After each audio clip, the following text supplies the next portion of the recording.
Hello friends, இப்போ சத்து நிறைந்த பருப்பு தோசை, அடை தோசை எப்படி செய்கிறது, அதுக்கு தேவையான பொருட்கள் பார்ப்போம்.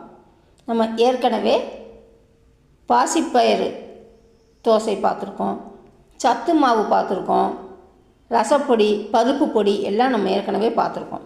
இப்போ பருப்பு தோசை, அதாவது அடை தோசை எப்படி செய்கிறது, அதுக்கு தேவையான பொருட்கள் பார்ப்போம்.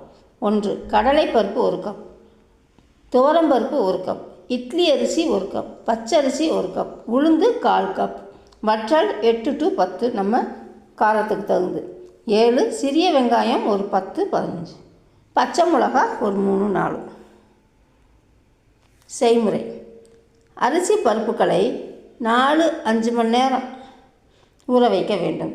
முதலில் காம்பு நீக்கிய வற்றலை கிரைண்டரில் போட்டு ஒரு சுற்று சுற்றிய பின் ஊற வைத்த அரிசி பருப்புகளை நைஸாகவும் இல்லாமல் கொரகொரப்பாகவும் இல்லாமல் தோசை மாவு பதத்திற்கு அரைத்து கொண்டு அதில் சிறிது சிறிதாக வெங்காயம், பச்சை மிளகாயை போட்டு உடனடியாக தோசை ஊற்றலாம். இதை புளிக்க வைக்க தேவையில்லை. பாய்.